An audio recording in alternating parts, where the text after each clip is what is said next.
Kim Chiu at Paolo Avellino, pasok sa listahan ng 24net Makabata Stars. Kim Pao fans, proud moment. Kim at Paolo, huwaran para sa kabataan. Kim Pao, nagpakilig kahit malayo sa isa't isa. Kim Chiu at Paolo Avellino, trending na naman online dahil sa isa na namang twinning moments. Tara, kwentuhan muli tayo.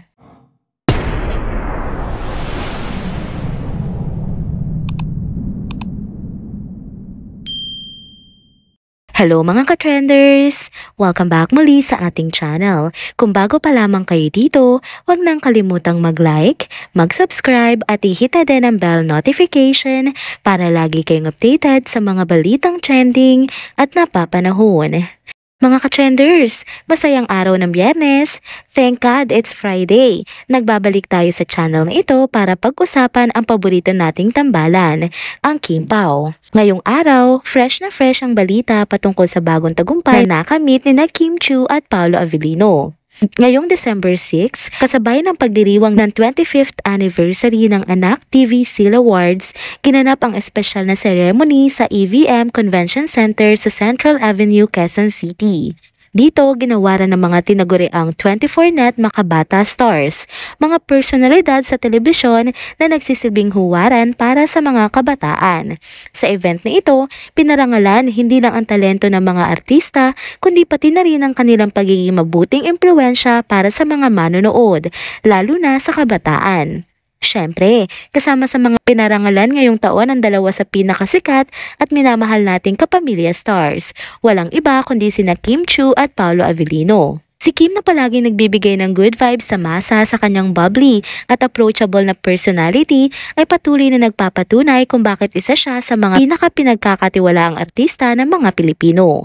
Talaga namang hindi nauubos ang energy ni Kim mula sa hosting hanggang sa acting. Kaya naman hindi nakapagtataka na napasama siya sa mga Makabata Stars. Si Paolo naman na kilala sa kanyang malalalim na character ay hindi lang bida sa on-screen kundi pati sa totoong buhay. Sa kabilangan ng kanyang pagiging pribado, ipinapakita niya ang pagiging grounded at huwarang modelo para sa kabataan.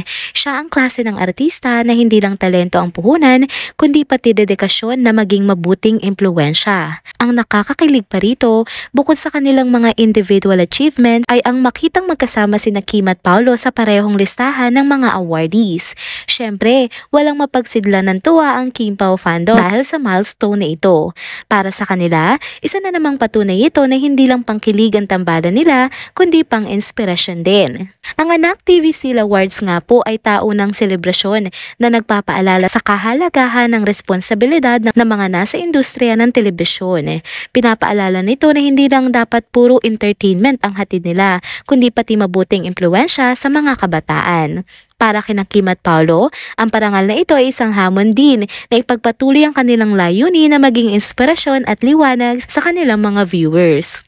Tunay na proud moment ito para sa lahat ng Kim Pao fans na araw-araw nga ay sumusuporta sa bawat proyekto at milestone ng kanilang mga idolo. Hindi lang sila nagdala ng kilig sa araw na ito, kundi pati ng inspirasyong tiyak na babaunin ng mga taong dumalo at nanood ng seremoning ito. Kaya mga ka-trenders, tuloy lang ang suporta natin ha sa tambalang Kim Pao. Patuloy natin silang ipagdasal at suportahan sa kanilang journey.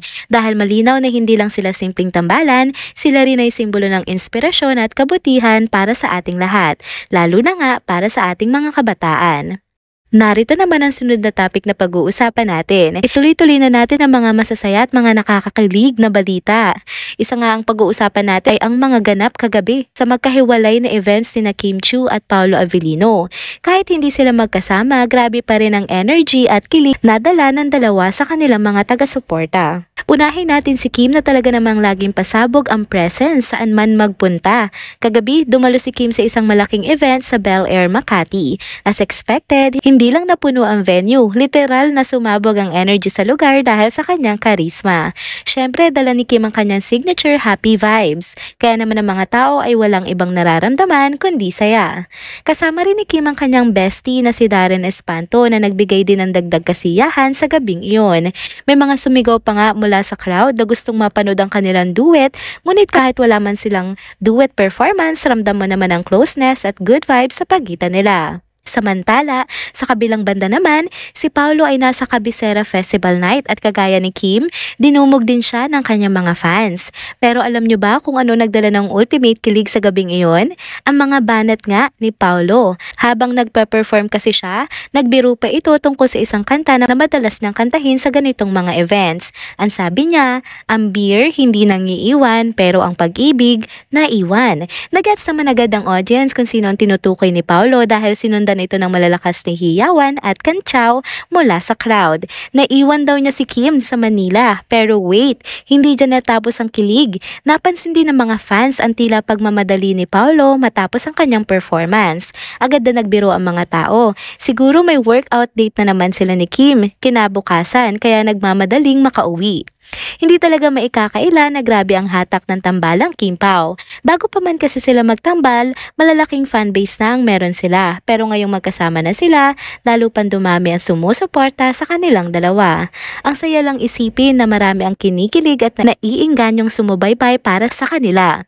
Nakakailab talagang pagmansa ng dalawang ito, no? Hindi lang nila pinapakilig ang mga fans. Marami rin silang nagbibigyan ng inspirasyon. Sila yung tipo ng tandem na kahit hindi nila sinasabi, kitang-kita ang connection at chemistry. Kaya naman ang saya ng mga fans. Naghihintay lagi ng ganap at good vibes mula sa kanilang dalawa. Narito naman ang huling bahagi ng ating video update na ito. Usap-usapan ngayon sa Kim Pao PH Official ang kanilang latest post sa Facebook na nagbigay muli ng kilig sa mga fans ng tambalang Kim Chiu at Paolo Avellino. Ano nga ba ang pinag-uusapan? Ito lang naman ay ang identical na bracelet na suot ni na Kim at Paolo. Makikita nga sa unang larawan si Kim Chiu na suot ang bracelet sa episode ng It's Showtime. Sa kabilang larawan naman, si Paolo Avellino ay kitang-kita ring may suot na halos kaparehong bracelet sa nagdaang ABS-CBN Christmas Station ID shoot. Grabe parang pinag-usapan, 'di ba? Ang nakakatuwa pa rito, hindi itong unang beses na nagkaroon sila ng twinning moments. Kung babalikan natin, napansin na rin ng mga fans, 'di ba, ang kanilang pagkakapareho sa mga suot katulad ng damit, sapatos at ngayon nga pati na sa accessories. Talagang galawang magjowa, ika nga ng mga netizens. Sa larawang ito, may isang kapansin-pansing detalye din. Ang bracelet ay parehong simple pero may klase na dating. Hindi man ito tahasang inamin pero nakakadagdag talaga ito sa mga haka-haka at kilig vibes ng kanilang mga fans. Ang tanong tuloy ng lahat, magkasama ba silang pumili ng bracelet o regalo ba nila ito sa isa't isa? Mukhang hindi na talaga matatawaran ang chemistry ng dalawa, hindi lang sa on-screen kundi pati na rin sa mga ganitong maliliit na detalye. Kaya naman lalong lumalalim ang suporta ng kanilang mga fans, lalo na't patuloy silang nagbibigay ng kilig sa mga ganitong simpleng paraan. Ano pa kaya ang susunod na twinning moment nila? Abangan na lang natin mga susunod na kabanata sa tambalang Kim Pao. And that's it mga ka-trenders, dito na po muna nagtatapos ang ating isa na namang trending video update. Salamat sa inyong pagsubaybay at pagsama sa akin hanggang sa dulo ng video na ito. Pero bago kayo umalis, huwag niyo pong kalimutang mag-like, mag-subscribe at i-hit na rin ang bell notification para lagi kayong updated sa mga balitang trending at napapanahon. Kita-kits sa susunod na video. Paalam! 3, 2, 1